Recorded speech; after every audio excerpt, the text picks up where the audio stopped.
Hello friends, welcome to optimistic studies.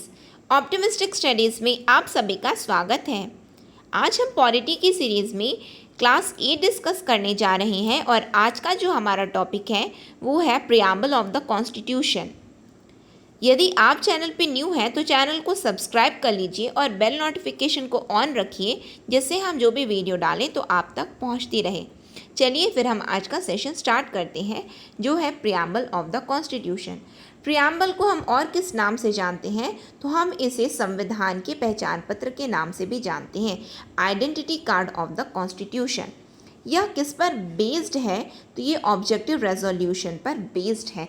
किस पर based है तो यह उद्देश्य प्रस्ताव पर बेस्ड है। उद्देश्य प्रस्ताव पर बेस्ड है। ये ऑब्जेक्टिव रेजोल्यूशन है क्या? तो objective resolution enshrine the aspirations and values of constitutional makers. ये उद्देश्य प्रस्ताव क्या होता है? तो उद्देश्य प्रस्ताव हमारे संविधान निर्माताओं की आकांक्षाओं और मूल्यों को स्थापित करने के लिए लाया गया था। आकांक्षाओं और मूल्यों को स्थापित करने के लिए, ठीक है, इसने किया है क्या? उद्देश्य प्रस्ताव ने हमारे संविधान निर्माताओं की आकांक्षाओं और मूल्यों को स्थापित किया है। वो आकांक्षाएं और मूल्य क्या हैं उसको हम आगे देखेंगे, लेकिन उससे पहले हम यहाँ पे जानते हैं कि यह प्रस्ताव कब लाया गया, कब पेश किया गया। तो यह प्रस्ताव जवाहरलाल नेहरू जी के द्वारा 13 दिसंबर 1946 को पेश किया गया था। क्या किया गया था? 13 दिसंबर 1946 को उद्देश्य प्रस्ताव नेहरू जी के द्वारा, जवाहरलाल नेहरू जी के द्वारा पेश किया गया था। फिर इसे संविधान सभा के द्वारा अपनाया कब गया? तो 22 जनवरी सन 1947 को। कब? 22 जनवरी 1947। ये दोनों डेट को आपको याद रखना है, 13 दिसंबर 1946 और 22 जनवरी 1947, है ना।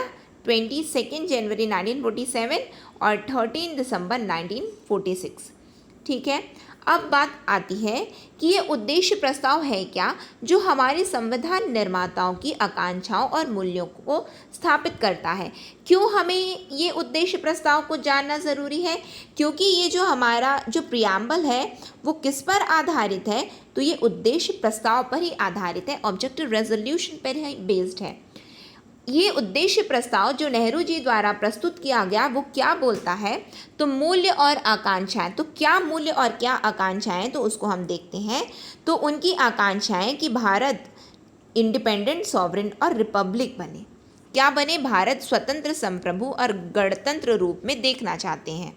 भारत को किस रूप में देखना चाहते हैं? स्वतंत्र, संप्रभु और गणतंत्र, ठीक। फिर उसके बाद क्या बताएं कि भारत का अपना स्वयं का संविधान होना चाहिए। पहली बात स्वतंत्र, संप्रभु और गणतंत्र।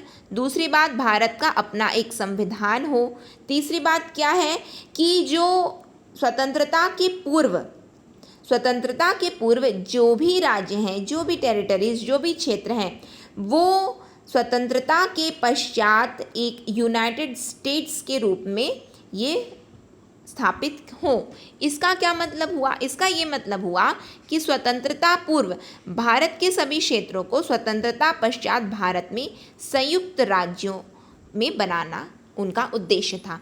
इसका मतलब क्या हुआ? हम ये जानते हैं कि 530+ जो है राजसी रियासतें थी हमारे देश में, है ना, रियासतें थी। अब ये छोटे छोटे इतने सारे फिर स्टेट हो जाते, इतनी सारी इंडिया, समझ रहे हैं, तो इतने अलग अलग पूरा बट जाता। तो उसको क्या किए, पूरा एक में करने का काम इनका ये चाहते थे। ये क्या करना चाहते थे? ये जो टेरिटरीज जो भारत की स्वतंत्रता के पूर्व हैं वो क्या बन जाए, वो एक हो जाए। तो यही तो हमने देखा है कि प्रोविंशियल कॉन्स्टिट्यूशन कमेटी की अध्यक्षता कौन किया था? तो सरदार पटेल जी ने किया था। क्यों? उन्होंने सभी प्रांतों को उन्होंने क्या बनाना चाहा? एक भारत श्रेष्ठ भारत।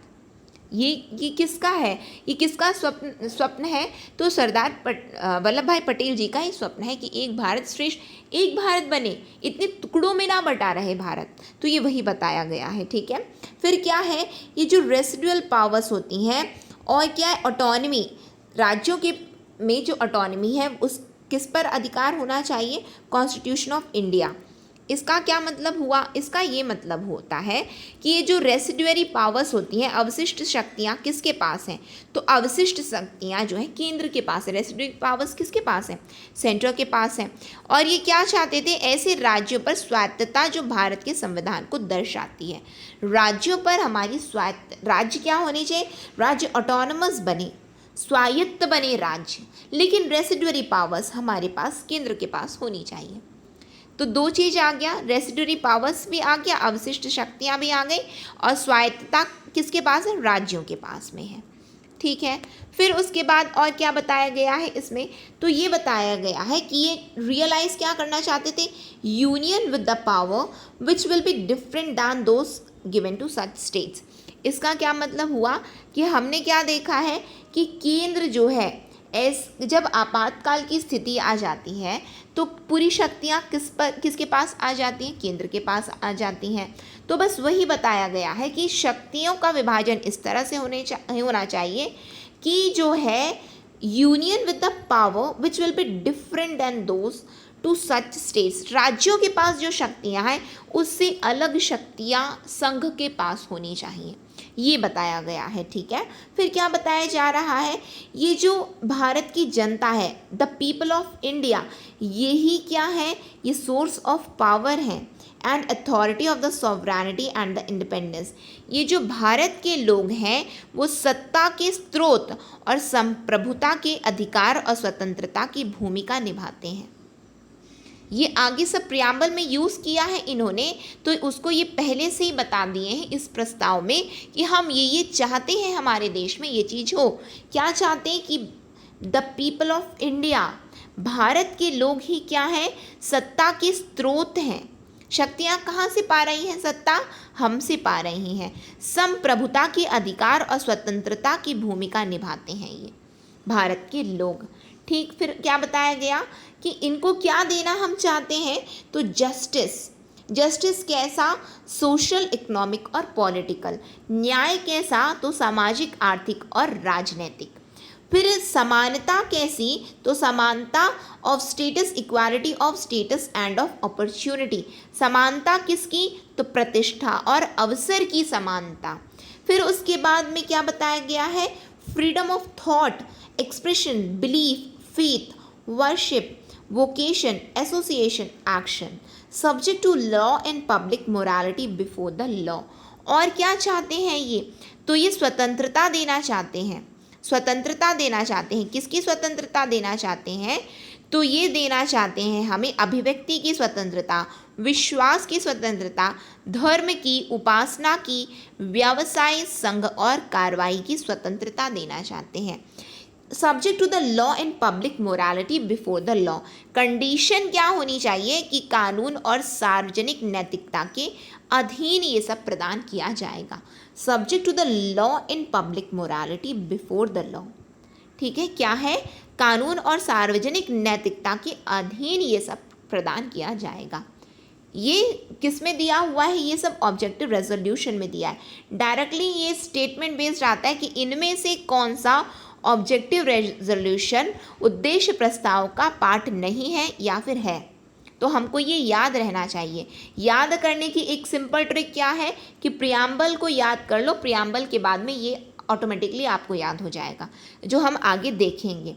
लेकिन एक चीज़ जो डिफरेंट है वो ये है, वोकेशन, एसोसिएशन एंड एक्शन। ये प्रियम्बल में आपको नहीं मिलेगा, ये चीज़ आपको नहीं मिलेगा। क्या नहीं मिलेगा? व्यवसाय, संघ और कार्यवाही, जो भी व्यवसाय, संघ और कार्यवाही, ये केवल उद्देश्य प्रस्ताव में है। तो जो अंडरलाइन है, जो हाईलाइटेड है, जो बॉक्स में बना है, इस जो अलग है जहाँ पे मैं बताती हूँ, तो उसको आपको थोड़ा नोट करना है। ठीक है, फिर उसके बाद क्या बताया जा रहा है इसमें? To provide adequate safeguards. तो किसको ये पर्याप्त सुरक्षा देना चाहते हैं? तो अल्पसंख्यकों को, जो आदिवासी हैं, जो पिछड़े क्षेत्रों में, जो अन्य दबे कुचले और पिछड़े वर्ग के लोग हैं, डिप्रेस्ड हैं, जो कैसा ये क्या देना चाहते हैं? सुरक्षा देना चाहते हैं, पर्याप्त एडिक्वेट सेफगार्ड्स प्रोवाइड करना चाहते हैं। किसको? तो माइनॉरिटीज़ को, ट्राइबल को, backward areas, tribal and backward areas and other depressed and backward classes को ये पर्याप्त सुरक्षा देना चाहते हैं। ये इनके, आपको समझ में आ रहा है, ये इनकी आकांक्षाएं हैं, हम ऐसा ऐसा करना चाहते हैं, इसीलिए ये उसको कब बता दिए हैं, 13 दिसंबर 1946 को इन्होंने बता दिया, हम ये चाहते हैं, हम ये चाहते हैं। एडॉप्ट कब किया गया, तो 22 तारीख को किया गया था इसको, ठीक है। आगे देखें हम लोग, आगे क्या है, to maintain the integrity of the Indian republic's territory and its territorial rights on land, sea, air according to the justice and law of the civilised nation. ये क्या चाहते हैं कि भूमि, समुद्र और वायु पर सभ्य राष्ट्र के न्याय और कानून के अनुसार भारतीय गणराज्य के क्षेत्र और भूमि, समुद्र, वायु पर क्षेत्रीय अधिकारों की अखंडता बनाए रखना चाहते हैं। भूमि, समुद्र और वायु पर हमारी अखंडता रहनी चाहिए, इन पर हमारा अधिकार रहना चाहिए, जो हमारे हैं, ठीक है, जो हमारी टेरिटरी, हमारी क्षेत्राधिकार में आते हैं उन पर। फिर क्या है, और ये क्या चाहते हैं, to promote peace and welfare, राष्ट्रों के बीच, सभी राष्ट्रों के बीच में क्या करना चाहते हैं, ये शांति और कल्याण को बढ़ावा देना चाहते हैं। ये संविधान निर्माताओं की आकांक्षा और मूल्यों पर स्थापित है। क्या चीज, उद्देश्य प्रस्ताव। तो ये मुख्य बिंदु हैं इसके, किसके, उद्देश्य प्रस्ताव के। अब हम आ जाते हैं प्रियम्बल पर, जिसको हम बोलते हैं उद्देशिका।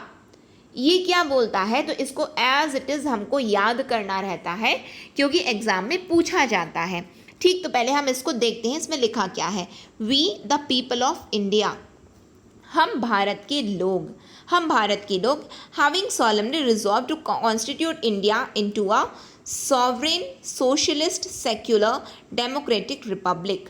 हम भारत को एक संपूर्ण प्रभुत्व संपन्न समाजवादी पंथ निरपेक्ष लोकतंत्रात्मक गणराज्य बनाने के लिए तथा उसके समस्त नागरिकों को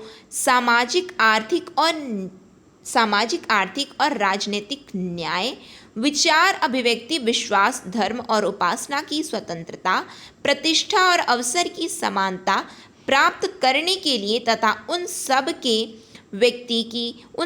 में व्यक्ति की गरिमा और राष्ट्र की एकता और अखंडता सुनिश्चित करने के लिए, बंधुता बढ़ाने के लिए, क्या बढ़ाने के लिए, बंधुता बढ़ाने के लिए दृढ़ संकल्प होकर अपने इस संविधान सभा में आज तारीख 26 नवंबर 1949 ईस्वी को एतद द्वारा इस संविधान को अंगीकृत, अधिनियमित और आत्मार्पित करते हैं। ये पूरा एज इट इज़ हमको याद करना पड़ता है, ठीक है।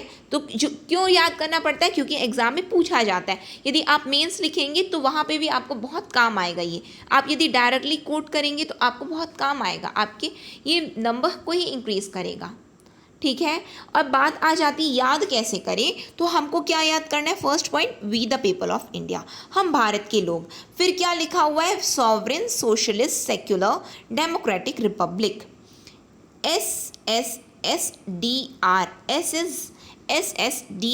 तो सबसे पहले है सॉवरेन सोशलिस्ट और सेक्युलर, सॉवरेन सोशलिस्ट सेक्युलर बार बार बोलेंगे तो याद हो जाएगा आपको, क्योंकि बार बार बोलें, क्योंकि ये बचपन की हमारी क्या ट्रिक है कि हम याद कैसे करते हैं, बार बार बोल करके याद करते हैं। बचपन में हमें यही सिखाया गया ना कि बार बार बोलो तो याद हो जाए, तो इसको भी बस हमको एज इट इज़ वैसा ही याद करना है। संपूर्ण प्रभुत्व संपन्न समाजवादी धर्मनिरपेक्ष पहले याद कर लीजिए, बाकी डेमोक्रेटिक रिपब्लिक तो याद हो जाएगा आपको। फिर क्या है, ये क्या, जस्टिस कैसी होनी चाहिए, सोशल, इकोनॉमिक और पॉलिटिकल। लिबर्टी किसकी होनी चाहिए, तो लिबर्टी होनी चाहिए thought expression, belief, faith and worship. ये एज इट इज़ ये क्वेश्चन यूपीएससी में पूछा गया था 2017 में, ठीक। फिर इक्वालिटी किसकी होनी चाहिए, तो स्टेटस की एंड ऑफ अपॉर्चुनिटी की। और क्या प्रमोट करना चाहते हैं लोगों के बीच, तो फ्रेटर्निटी, बंधुत्व को एश्योरिंग, क्या एश्योर करना चाहते हैं, तो डिग्निटी ऑफ द इंडिविजुअल, जिसको हम क्या बोलते हैं, व्यक्ति की गरिमा, और unity and integrity of the nation, राष्ट्र की एकता और अखंडता को सुनिश्चित करना चाहते हैं ये। और इसलिए संविधान सभा ने in our constituent assembly this 26th day of November 1949 do hereby adopt, enact and give, ये भी आया हुआ एग्जाम में, कि प्रियम्बल में लिखा क्या है, adopt, enact and give to ourselves this constitution. हम अपने आप को ये संविधान दे रहे हैं, ठीक है। ये इसमें एज इट इज़ हमको याद करना है। आगे आ जाते हैं, और क्या चीज़ है, ये जो मैंने अभी बताया ये वही लिखा हुआ है, ठीक है। अब हम आ जाते हैं प्रस्तावना के उद्देशिका के 4 घटक कौन कौन से हैं। What are the 4 components of preamble. Exam में ये पूरे जितने पॉइंट्स हैं एग्जाम रेलिवेंट पॉइंट हैं क्योंकि एग्जाम में पूछे गए हैं, ठीक। क्या है कि 4 कंपोनेंट्स क्या क्या है, तो 4 कंपोनेंट, सबसे पहला कंपोनेंट है source of authority of the constitution. संविधान के अधिकार का स्रोत क्या है, तो स्रोत क्या है, पीपल ऑफ इंडिया। वहाँ पे क्या लिखा था, we the people of India, हम भारत के लोग। संविधान शक्ति कहाँ से पाती है, तो संविधान शक्ति हमसे पाती है, भारत के लोगों से पाती है।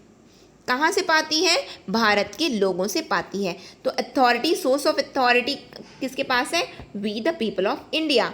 फिर नेचर क्या है भारत राज्य का, तो भारत राज्य की जो प्रकृति है वो है सॉवरेन, सोशलिस्ट, सेक्युलर और डेमोक्रेटिक, रिपब्लिकन। क्या क्या है हमारे भारत राज्य की प्रकृति, तो संप्रभु, समाजवादी, धर्मनिरपेक्ष, लोकतांत्रिक और गणतंत्रात्मक, ये हमारी प्रकृति है, ये हमारा नेचर है। फिर ऑब्जेक्टिव क्या है, उद्देश्य क्या है संविधान का, तो उद्देश्य है हमारा जस्टिस, जो कि सोशल, इकोनॉमिक, पॉलिटिकल था, liberty of belief, thought expression, belief, faith and worship. फिर equality of status and of opportunity. फिर fraternity of individual and unity and integrity of the nation. ये सब क्या है, संविधान के उद्देश्य हैं। ये बिल्कुल हमको याद हो जाना चाहिए, याद करने की चीज़ है। जहाँ कहीं भी ट्रिक आएगा उसको मैं बताऊंगी, जहाँ पे लेकिन याद करना है तो एज इट इज़ याद करिए, क्योंकि एज इट इज़ एग्जाम में पूछा गया है, तो आपको एज इट इज़ याद भी करना है। क्या क्या उद्देश्य है संविधान की, तो न्याय है, स्वतंत्रता है, समानता है और बंधुत्व है। ये सब लिखा कहाँ है, तो ये पूरा का पूरा हमने अभी जो उद्देशिका को पढ़ा है ये सब उसमें लिखा हुआ है, ठीक है। फिर डेट ऑफ एडॉप्शन कब है, कब हमने अपनाया, तो हमने अपनाया है 26 नवंबर 1949 को। कब अपनाया, 26 नवंबर 1949 को। लागू कब हुआ है बताइए, तो 26 जन 1950 को, ठीक है। ये हमने पढ़ा है। फिर अब हम आगे आ जाते हैं, ये 4 कंपोनेंट्स थे किसके, उद्देशिका के। अब हम प्रमुख शब्द जानते हैं कि कीवर्ड्स क्या हैं प्रियम्बल के।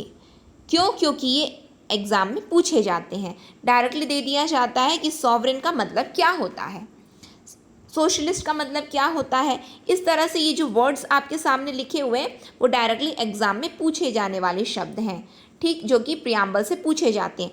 तो कौन कौन से वो वर्ड हैं, सॉवरेन, संप्रभु, सोशलिस्ट, समाजवादी, सेक्युलर, धर्मनिरपेक्ष, डेमोक्रेटिक, लोकतांत्रिक, रिपब्लिक, गणतंत्र, जस्टिस, न्याय, लिबर्टी, स्वतंत्रता, इक्वालिटी, समानता, फ्रेटर्निटी, बंधुत्व। ये हमारे 9 शब्द हैं प्रस्तावना की उद्देशिका के, जो कि जिसको हम एक एक करके देखते हैं इसका अर्थ क्या होता है। तो संप्रभु का मतलब क्या होता है, तो भारत यदि संप्रभु है, हम भारत की प्रकृति को डिफाइन करते हुए क्या बोले हैं कि भारत संप्रभु है, सॉवरेन है। तो इसका क्या मतलब हुआ, इसका मतलब हम किसी के अधीन नहीं हैं, हम किसी पर निर्भर नहीं हैं, और ना ही हम किसी के अधिराज्य हैं, ना ही हम डोमिनियन हैं किसी के, हमारा डोमिनियन स्टेटस नहीं है। तो फिर हमारा क्या स्टेटस है, हमारा इंडिपेंडेंट स्टेटस है, हम इंडिपेंडेंट स्टेट हैं। एक बार और रिपीट करते हैं, हम India is neither a dependency nor a dominion, but India is an independent state. हम क्या है, हम न तो किसी अन्य राष्ट्र के निर्भर हैं और ना ही हम किसी के अधिराज्य हैं, बल्कि हम क्या है, हम स्वतंत्र हैं। अब यहाँ पे बात आती है डोमिनियन की। तो डोमिनियन के लिए बताया गया है कि ये जो इंडियन इंडिपेंडेंस एक्ट था, Indian independence act 1947, Indian independence act 1947, भारतीय स्वतंत्रता अधिनियम 1947, इसके पास होने तक क्या था कि हम क्या बोलते हैं, 1947 15 अगस्त 1947 से लेकर के 26 जनवरी 1950 तक हमारा जो राजनीतिक जो हमारी स्थिति थी, हमारा जो स्टेटस था, तो वो क्या था कि हम डोमिनियन हैं किसके, कॉमनवेल्थ, ब्रिटिश पार्लियामेंट कॉमनवेल्थ के, जिसको हमने क्या देखा कि मई 1949 को भारतीय संविधान ने क्या बोला कि हम इसमें हैं, कॉमनवेल्थ के हम पार्ट हैं, हम इसकी पुष्टि करते हैं, हम इसकी पुष्टि करते हैं। लेकिन आपको ये नोटिस करना है, क्या नोटिस करना है कि यदि हम मानिए कि हम यूएन के सदस्य हैं, हम यदि यूएन के सदस्य हैं, हमने क्या किया कि हमने क्या बोला कि हम कॉमनवेल्थ की सदस्यता को ग्रहण करते हैं, ब्रिटिश पार्लियामेंट की कॉमनवेल्थ की सदस्यता को हम ग्रहण करते हैं, हमने कहा है। तो क्या इससे ये मतलब है कि हम संप्रभु नहीं हैं? तो नहीं, इसका मतलब ये होता है कि हम ठीक है उसके हम सदस्य हैं, लेकिन हैं हम स्वतंत्र, हैं हम स्वतंत्र। और इसके विषय में ये जो डोमिनियन है इसके विषय में मैंने आपको क्या बताया कि 15 अगस्त 1947 से लेकर के 26 जनवरी 1950 तक हमारा पॉलिटिकल स्टेटस क्या था कि हम अधिराज्य हैं ब्रिटिश पार्लियामेंट कॉमनवेल्थ के। क्या हैं हम? अधिराज्य हैं। ठीक है, ये बात हमको बिल्कुल क्लियर रहनी चाहिए कि हम ब्रिटिश कॉमनवेल्थ ऑफ नेशन के अधिराज्य थे इतने सालों तक, जब तक हमारा संविधान लागू नहीं हो गया। फिर उसके बाद क्या है, लेकिन संप्रभु होने के नाते हमको ये अधिकार है कि India can either acquire a foreign territory और cede a parts of its territory in favour of a foreign state. संप्रभु है उसका एक और तात्पर्य होता है कि हम जब कभी भी चाहें तो किसी भी विदेशी क्षेत्र को अधिग्रहित कर सकते हैं या फिर किसी विदेशी राज्य के पक्ष में अपने किसी क्षेत्र को हम दे भी सकते हैं।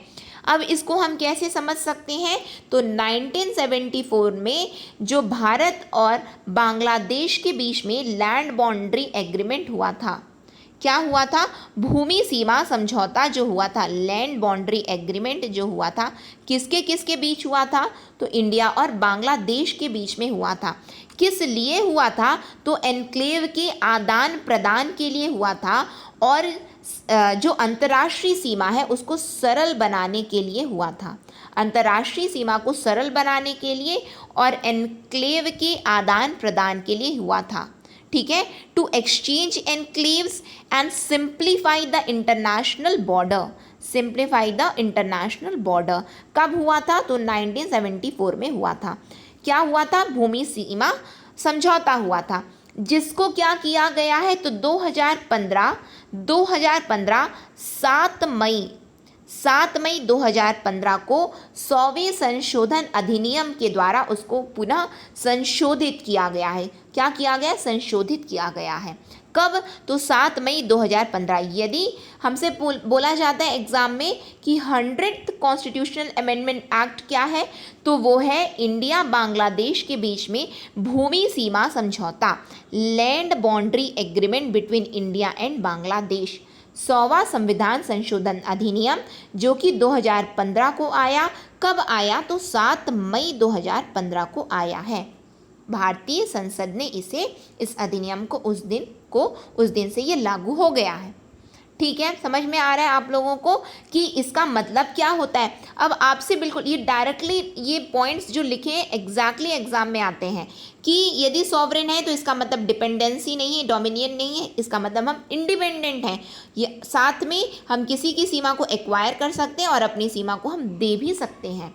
ठीक, आगे बढ़ जाएं हम लोग। एक एक चीज़ आपको क्लियर होना चाहिए, क्योंकि यदि पॉलिटी में क्लियरिटी नहीं है ना तो फिर हम बना नहीं पाएंगे।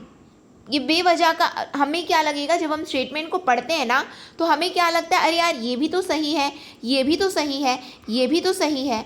वहाँ पे हम यदि पढ़े नहीं रहेंगे कि एग्जैक्टली लिखा क्या है तो हम नहीं बना पाएंगे। इसलिए ध्यान से सुनिए आप लोग लेक्चर को, तो जिससे बेटर क्लियरिटी हो सके आपको। फिर बात आती है समाजवाद, जो दूसरा शब्द है, सेकेंड कीवर्ड ऑफ प्रियम्बल है, वो है समाजवाद। तो समाजवाद ये शब्द ओरिजिनली हमारे संविधान में नहीं था, ओरिजिनली नहीं था, लिखा हुआ नहीं था, हम कुल मिलाकर के ये बोल सकते हैं। ठीक है, तो फिर कब जोड़ा गया? तो 42वें संशोधन अधिनियम, संविधान संशोधन अधिनियम जो 1976 में हुआ, 42nd कॉन्स्टिट्यूशनल अमेंडमेंट एक्ट जो 1976 में हुआ, तब ये वर्ड को जोड़ा गया। किस में जोड़ा गया है? तो प्रियम्बल में जोड़ा गया। ठीक है, उद्देशिका में जोड़ा गया। तो भारतीय ब्रांड क्या है, इंडियन ब्रांड ऑफ सोशलिज्म क्या है, तो इंडियन ब्रांड ऑफ सोशलिज्म होता है डेमोक्रेटिक सोशलिज्म। हमारे देश में कौन सा समाजवाद है, हमारे देश में लोकतांत्रिक समाजवाद है, न कि हमारे देश में कम्युनिस्ट समाजवाद। हमारे देश में ये साम्यवादी समाजवाद नहीं है। साम्यवादी समाजवाद को और हम किस नाम से जानते हैं, तो राज्य समाजवाद के नाम से भी जानते हैं। ये साम्यवादी समाजवाद क्या होता है, समाजवाद तो पता है। कम्युनिस्टिक सोशलिज्म क्या होता है, यानी कि जैसे कि रशिया हो गया, रशिया में है ये सोशलिज्म है। फिर कम्युनिस्ट सोशलिज्म जैसे कि चाइना, वहाँ ये सब देशों में क्या है कि वहाँ पे कोई अपनी प्राइवेट प्रॉपर्टी को एक्वायर नहीं कर सकता, प्राइवेट प्रॉपर्टी को एक्वायर नहीं कर सकता। वो सब कुछ किसका होता है, वो राष्ट्र का होता है। लेकिन हमारे देश में ऐसा नहीं, हमारे देश में क्या है, लोकतांत्रिक समाजवाद है, लोकतांत्रिक, ये बिल्कुल याद रखना है हमको, ठीक है। और जो हमारा जो समाजवाद है, जो भारतीय समाजवाद है, वो क्या है, किसका मिश्रण है, वो मार्क्सिज्म और गांधीज्म का मिला हुआ एक मिश्रण है। किसका, मार्क्सवाद और गांधीवाद का, जिसका झुकाव गांधीवादी समाजवाद की ओर अधिक है। क्यों, क्योंकि गांधीवादी क्या बोलते थे, गांधीयन फिलॉसफी क्या है, गांधीयन सोशलिज्म क्या है, ट्रस्टीशिप। ट्रस्टीशिप, हम केवल एक ट्रस्ट के रूप में काम करें। हम क्यों किसी पर अधिकार जमाना चाहते हैं, सब पे सबका अधिकार होना चाहिए, सब पे सबका अधिकार। तो ये एक प्रकार से सोशलिज्म होता है। लेकिन हमारा सोशलिज्म क्या है, डेमोक्रेटिक है, लोकतांत्रिक है। ठीक, आगे आ जाते हैं। और क्या है, सेक्युलर। तो सेक्युलर वर्ड भी हमारे देश में नहीं था, लेकिन हमने जब सेलियंट फीचर देखा, विशेषताएं देखी हैं भारतीय संविधान की, तो हमने देखा था कि आर्टिकल नंबर 14, 15, 16, फिर उसके बाद 25 से लेकर के 30 और 44, ये सभी क्या बताते हैं, तो ये सभी बताते हैं कि हमारा जो भारत देश है वो धर्मनिरपेक्ष है। तो उसके तहत कब ये जोड़ दिया गया, तो 42nd कॉन्स्टिट्यूशन अमेंडमेंट एक्ट 1976 को ये भारतीय संविधान में जोड़ दिया गया। कहाँ पे जोड़ा गया, तो प्रस्तावना में जोड़ा गया, उद्देशिका में जोड़ा गया। लेकिन जो भारतीय जो धर्मनिरपेक्षता है वो क्या है, सकारात्मक है, पॉजिटिव कॉन्सेप्ट है हमारे यहाँ। पॉजिटिव कॉन्सेप्ट का मतलब क्या होता है कि सभी धर्मों को have the same status and support from the state. सभी धर्मों को राज्य के द्वारा समान दर्जा मिलेगा और समर्थन मिलेगा। समान, सभी धर्मों को समान दर्जा देना क्या कहलाता है, सकारात्मक धर्मनिरपेक्षता कहलाती है। सकारात्मक धर्मनिरपेक्षता कहलाती है क्या, कि जब राज्य सभी धर्मों को सेम स्टेटस दे और सेम सपोर्ट प्रदान करें, समान दर्जा और समान समर्थन दें। ठीक है, तो ये क्या कहलाता है, पॉजिटिव कॉन्सेप्ट कहलाता है। वी कैन से सकारात्मक धर्मनिरपेक्षता कहलाती है ये। ठीक है, और हम लोग आगे देखिए और क्या होता है, और क्या है इसमें। नेक्स्ट हम आ जाते हैं लोकतांत्रिक। तो ये लोकतांत्रिक क्या होता है, तो लोकतांत्रिक जैसा कि हमने पता डेमोक्रेसी को पढ़ा है कि जनता की द्वारा और जनता के लिए, of the people, by the people, for the people, ये हमने पढ़ा है ना, ये हमने पढ़ा हुआ है। ठीक है, फिर लेकिन इसमें क्या है कि भारत जो है, भारत की प्रकृति डेमोक्रेटिक है, लोकतांत्रिक है। इसका तात्पर्य क्या होता है, इसका तात्पर्य होता है कि ये किस पर बेस्ड है, डॉक्ट्रिन ऑफ पॉपुलर सॉवरेनिटी पर बेस्ड है। किस पर बेस्ड है, लोकप्रिय संप्रभुता है। इसमें क्या है, लोकप्रिय संप्रभुता है। ठीक, यही उस पर आधारित है। लोकतांत्रिक जो हमारा देश है वो किस पर आधारित है, लोकप्रिय संप्रभुता पर। इसका क्या मतलब हुआ कि सर्वोच्च शक्ति किसके पास है, लोगों के पास है। हमने अभी देखा ना, जनता के द्वारा और जनता के लिए, of the people, by the people, for the people, यानी कि पूरा का पूरा सर्वोच्च शक्ति किसको मिली है, जनता को मिली हुई है। सुप्रीम पावर किसके पास है, पीपल के पास है। फिर उसके बाद क्या बताया गया, ये जो डेमोक्रेटिक है, द टर्म डेमोक्रेटिक क्या एम्ब्रेस करता है अपने आप में, ये केवल पॉलिटिकल डेमोक्रेसी बस को नहीं बताता है। डेमोक्रेसी का मतलब केवल राजनीतिक लोकतंत्र नहीं होता। तो फिर क्या होता है, इसका मतलब कि सामाजिक और आर्थिक लोकतंत्र भी होता है, सामाजिक और आर्थिक लोकतंत्र भी होता है, यहाँ पे बताया गया है। अब हम देखते हैं कि किस प्रकार से इसको हम बिल्कुल देखेंगे कि ये सामाजिक लोकतंत्र और राजनीतिक लोकतंत्र और आर्थिक लोकतंत्र क्या है। ठीक, फिर हम आ जाते हैं what are the manifestations of the democratic character of the Indian polity. भारतीय राजनीति के लोकतांत्रिक चरित्र की अभिव्यक्ति कैसे होती है, तो उसके लिए हमें कुछ मुख्य बिंदु को देखना है कि कैसे पता चले कि भारत में लोकतांत्रिक की जो है इसके ये एक प्रकृति है। तो उसके लिए हमको ट्रिनिटी को याद करना है। ट्रिनिटी क्या है? स्वतंत्रता, समानता और बंधुत्व। ये क्या बताता है? लोकतांत्रिकरण बताता है, डेमोक्रेटिज्म बताता है, डेमोक्रेटिक नेचर बताता है। किसका? तो भारत का। क्या? लिबर्टी है, स्वतंत्रता है, समानता है, बंधुत्व की भावना है हमारे देश में। ये पॉइंट बिल्कुल एकदम इम्पॉर्टेंट है, बिल्कुल रट लीजिए, जो कि बार बार एग्जाम में आया है, डिफरेंट कॉम्पिटिटिव एग्जाम में आया है। मोस्ट पॉपुलरली 2019 के यूपीएससी में ये पूछा गया था। ठीक है, क्या है? Without equality liberty would produce the supremacy of the few over the many. बिना समानता की स्वतंत्रता अनेकों पर कुछ लोगों की सर्वोच्चता उत्पन्न कर देती है। अब हम इसको कैसे समझते हैं? यदि समानता नहीं है, इक्वलाइजेशन नहीं है और सभी स्वतंत्र हैं कुछ भी करने के लिए, सभी स्वतंत्र हैं कुछ भी करने के लिए, स्वतंत्रता क्या कर देगी? Liberty would produce. स्वतंत्रता क्या कर देगी? सुप्रीमेसी ला देगी कि सभी स्वतंत्र हैं, समान नहीं है लेकिन स्वतंत्र हैं। तो जिसके पास ज़्यादा पावर है वो तो दबा देगा ना बहुत लोगों को, जिसके पास ज़्यादा पावर है वो तो दबा दिया बहुत लोगों को। तो उसमें क्या हो जाता है? Without equality liberty would produce the supremacy of the few over the many. कुछ लोगों की क्या हो जाती? कुछ लोगों के पास में शक्ति केंद्रित हो जाती है। कब? जब समानता नहीं होती। और यदि सभी समान है, इक्वालिटी विदाउट लिबर्टी, सभी समान है लेकिन स्वतंत्र नहीं है, तो क्या होगा? तो would kill the individual initiative. सभी क्या है? समान है, स्वतंत्र हैं, लेकिन उनके पास में समानता नहीं है, तो व्यक्तिगत पहल को ही मार देगा। अब हम कुछ करना चाहते हैं लेकिन हम स्वतंत्र नहीं हैं, तो हम क्या कुछ कर पाएंगे? क्या हम नहीं कर पाएंगे। यानी कि हमारी इनिशिएटिव को वो वहीं पे दबा दिया। हम तो स्वतंत्र ही नहीं हैं कि हम अपनी इच्छा से कुछ कर सकें। तो ये दोनों पॉइंट हमको बिल्कुल याद रखना है। जब हमारे पास स्वतंत्रता होती है तो क्या हो जाता है? कुछ लोगों के पास पूरी शक्ति केंद्रित, supremacy of the few over the many हो जाता है। ठीक है, और जब हमारे पास में समानता तो है लेकिन लिबर्टी नहीं है, विदाउट लिबर्टी, स्वतंत्रता के बिना समानता यदि आएगी तो क्या हो जाएगा? व्यक्तिगत पहल को ही मार देगी वो। स्वतंत्रता के बिना समानता आई है। फिर उसके बाद भारतीय राजनीति के लोकतांत्रिक चरित्र क्या है?